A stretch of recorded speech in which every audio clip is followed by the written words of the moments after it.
we have a new server to deploy. Jesus. It is the new UniFi NAS. And what makes this special is it runs ZFS. And if you know what ZFS is, you know this is big time. Okay, let's deploy it. Let's do it. Hey, if you're thinking about purchasing the NAS, we would really appreciate if you could use our referral link down in the video description.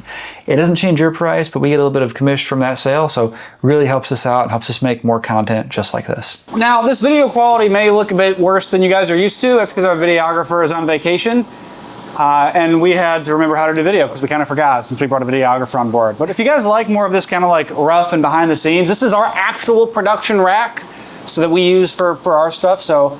And we're actually using this server. And we're going to talk about the specs here in a minute when we actually configure it and set it up. Because this is actually going to change how we do our workflow. Now let's unbox her and take a look at it. Now, if you've used an UNVR core or just a regular ENVR, this is going to look very similar. But what matters is what's on the inside. You know what this gives me? Xer vibe. Yes. Very, very good. I like it. It's got the really nice, really solid handles in the front. Let's take it out. Yeah, I feel like most of our audience knows this, but if you don't know this, Apple made servers. Now, Matt's rack is in need of severe cleanup, which we're going to do at some point. So for now, this poor server gets to go on the bottom. Oh, geez, these rails. I don't think they go out. I think we just got to line it up. Are these you place these in backwards? No, there's no way. No, they're not in backwards. That's the right way. There's no way. We're just not using them right. Well, let's just line it up and see if we can get it to...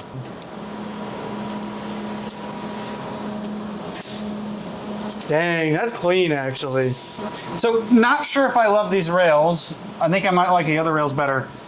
I don't know why. It just doesn't come out all the way. Ubiquiti has like 15 versions of rails. And it's confusing. But if you look here, this is really cool. And I don't think any other server has this, Matt. Like, does Dell do this where this is like a latch? Is that kind of, but not as big and as nice as this. This is actually pretty clean. So, because one of the issues with servers sometimes is they have rails, they don't lock in. If you're wondering why we are so sweaty, it is because the air conditioning failed in the server room. So, and we have a data center in Florida. Because that's a great idea. Let's build a bunch of AI data centers in one of the hottest states in the country. We're going to talk about the specs on the NAS, but that's probably not why you came to this video. You came to understand how are we using it in our workflow. Because we're not just going to say, look, new shiny box, silver, yay, right? This is going to help our workflow tremendously, but to understand why, we first have to understand how we've gotten to this point. Now, we have a storage problem. Not the same problem we had years ago where we didn't have enough storage. We have too much storage. We have probably 1/4 petabyte in this company, scattered around multiple server racks and multiple servers in different locations, and it's a bit confusing to know where a file is. And the reason for that is we have a couple of locations. So we have Studio A, that's where I film, and that's a separate location from here. You guys have seen my content there. I film in B-roll because I'm a crazy person, and I ship that down to here. Matthew films in Studio B, that is here on the LAN. And recently we have Studio C that you guys have not seen yet, but it's where we're gonna have things like B-roll of Kagir, and we'll do some other content there, like maybe the podcast. That is also where our new editor is gonna work from. Now, all of us have a 1 gig connection, and we use SD-WAN. The problem is, our core server, that is our working server, is completely using SSDs and caching, is a UNAS Pro.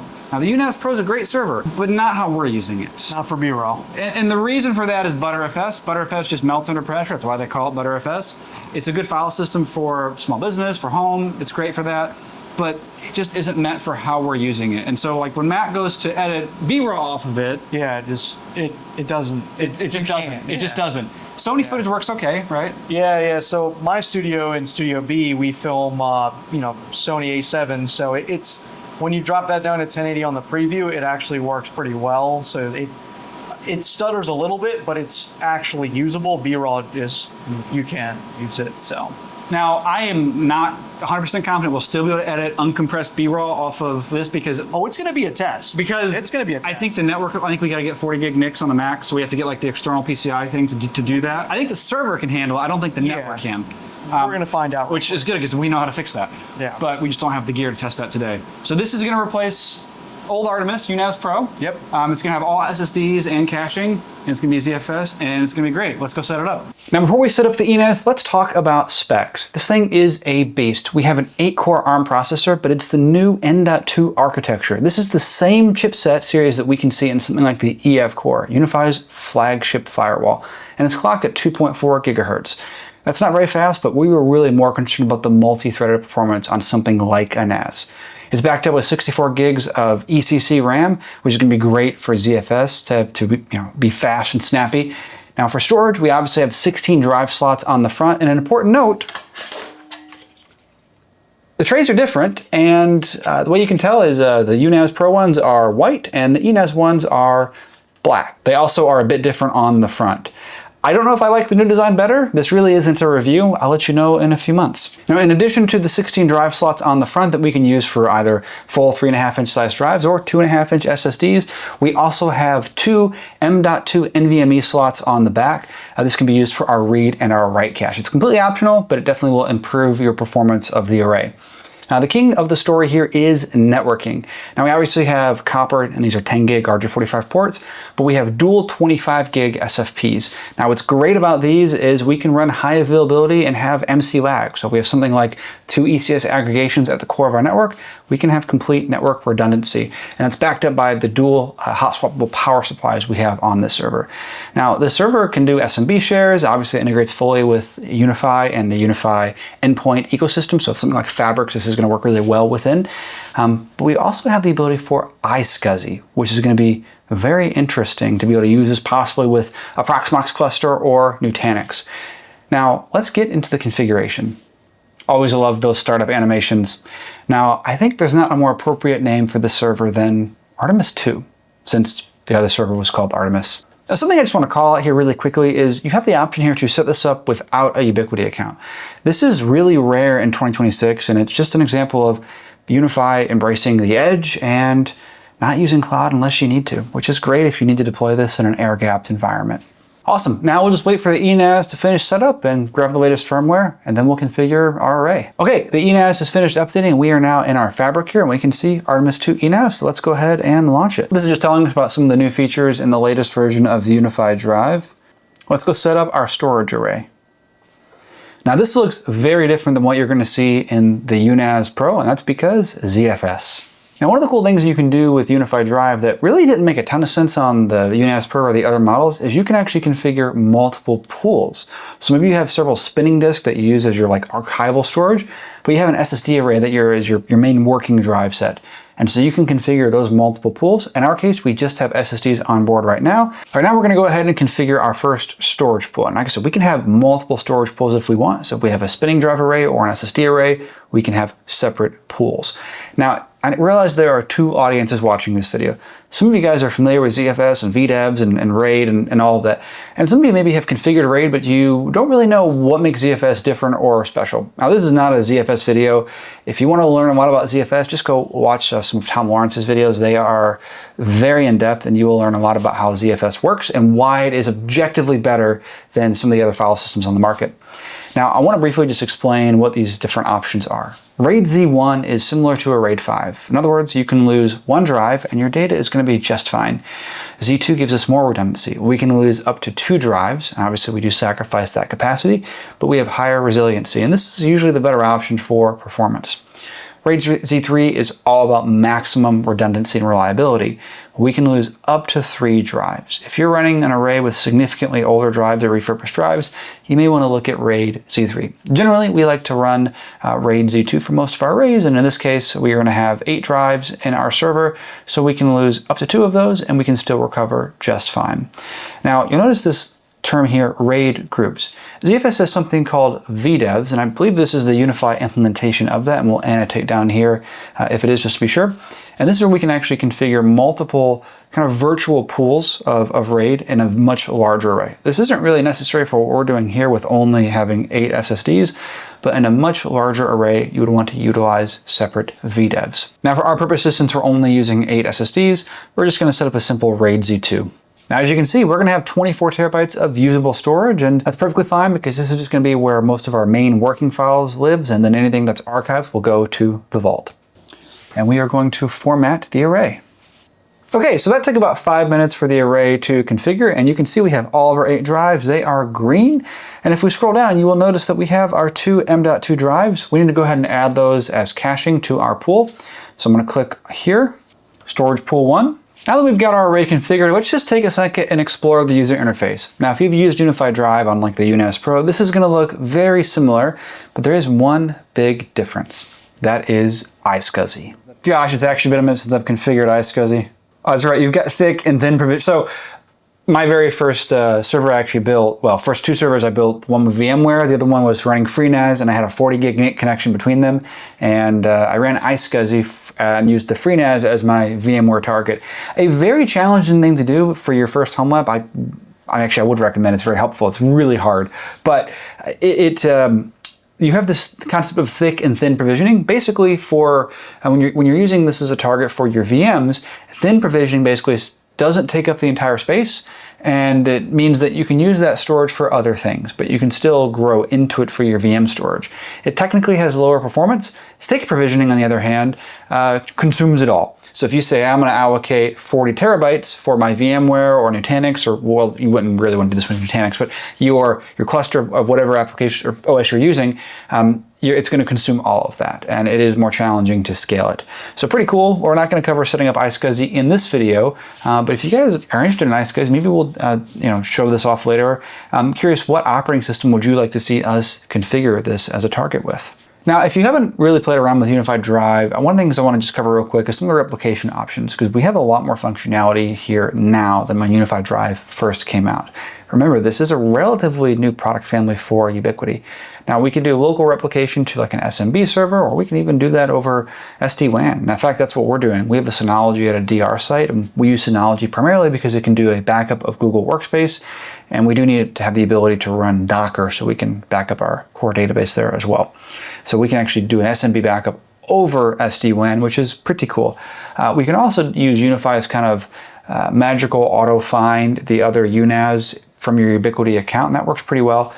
And we can do backup to the cloud with its Backblaze. There's several other options there.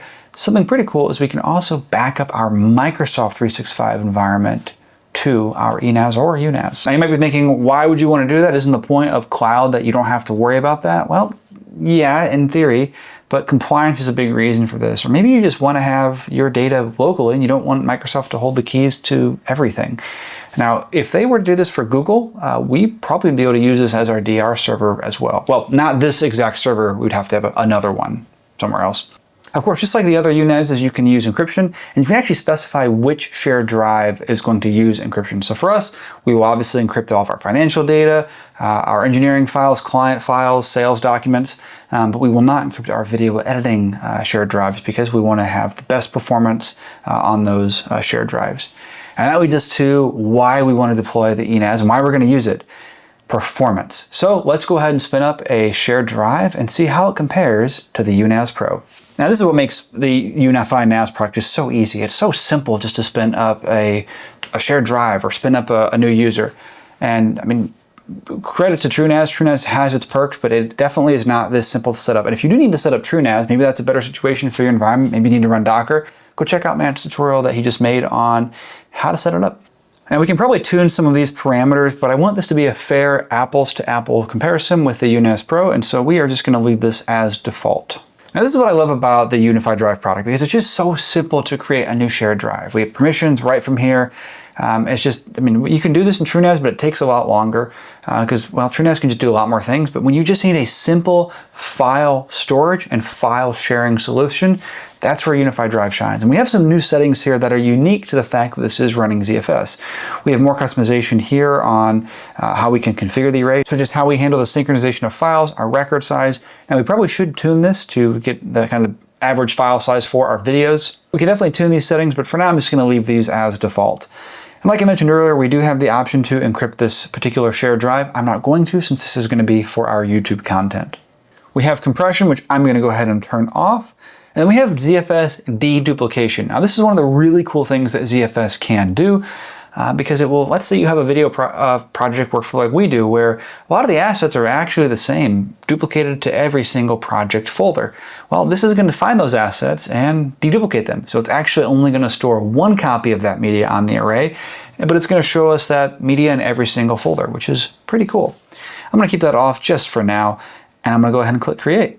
And there's our drive. Now I need to go ahead and give myself a local user account so I can authenticate to the SMB share, and we're going to do a file transfer and see how it goes. Awesome, so I just created myself a user account so I can now mount the array, and on a Mac this is going to be as simple as typing Command K with Finder open, and it's going to bring up this menu. I'm going to paste in this is the way we get to its SMB:/hack and the IP, very similar on Windows, and we're just going to go ahead and connect. Now, a good little bit of housekeeping here is to kind of match your username scheme for your NAS to how your computers scheme your name. So in my case, it's Cody Franklin with no dot in between, so I made sure to match that. I'll go and paste in my password. I can see here it created a bit of a generic shared drive. I have my personal drive, and then I have YouTube. And the first thing I'm going to do is grab our 40 gigabyte test file and drag it over. Now a little bit of context here, while the NAS is connected over 25 gig to our core, my MacBook here is limited to 10 gig just because I only have a 10 gigabit NIC on board, so that may be our bottleneck. But this is the same testing methodology that we utilized with the UNAS Pro, same drives. The only difference is going to be, well, the hardware, and it's using ZFS.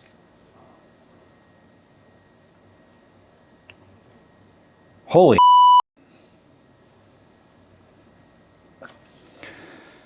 So this confirms what I was hoping to see, and that's that it looks like their implementation of ZFS is correct. And that's because this is writing to the RAM on the server. And as soon as it writes to the RAM, it's going to then move it to the array, well, possibly to the caching first, then the array. So this is basically a RAM disk right now, up to, well, I think all of that was on the RAM actually, because that's really fast. I mean, I don't know the exact time that it took on the UNAS Pro. We'll put that time right here, but it was not that fast. Let's go ahead and try a Blackmagic disk speed test. I'm going to select our target device here, and we're doing the 5 gigabyte test file, which is the same we did on the UNAS Pro, and you can see those test results right here. Let's see how the ENAS performs. So we're getting like 800 megabytes per second, not megabits, megabytes per second. This is significantly faster than the UNAS Pro, and that's because of the ZFS. Now, we might actually be able to get faster than this. I think the limitation very likely is this. This is just only a 10 gigabit adapter. Now, unfortunately, Macs don't really have 25 or faster networking, so we'd have to get an external PCI enclosure and get like a 25 gig or a 40 gig network card, which maybe we should do that and see how much performance we can get. And this guy is very hot. So this is like having a 6 gig connection to the server, which means we need to upgrade the internet at all of our sites. Now, I'm certainly impressed. Now, this is by no means a complete review. We've literally just racked the thing up. We really can't give a review for at least a couple months. And I think the only bit of feedback I would have is I really would like to see ZFS replication. That would really help us for replicating this data across multiple sites. It would also be cool to have a more compact, maybe a desktop or 2U rack mount NAS that does have ZFS. So maybe a more compact NAS that has the horsepower and the capability of ZFS. It could be a premium product, but something that we could deploy at like a remote office and not in a server rack. Now we're going to try to edit off of this, and I have no doubts we'll be able to edit our Sony footage off of here, even ProRes. The question is, will we be able to edit 6K B-RAW off of it? And frankly, that may just come down to networking, and then maybe even upgrading to maybe some M.2s. But this is impressive, and this is absolutely the right direction. Let us know if you want to see us like do iSCSI in the future. That'd be pretty cool.